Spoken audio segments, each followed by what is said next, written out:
Myrtle Beach Spine showing some backbone and holding their lead.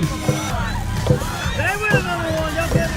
Billy Bean Catering and Cafe trying to catch up, making a slight late move, but it's not going to be enough.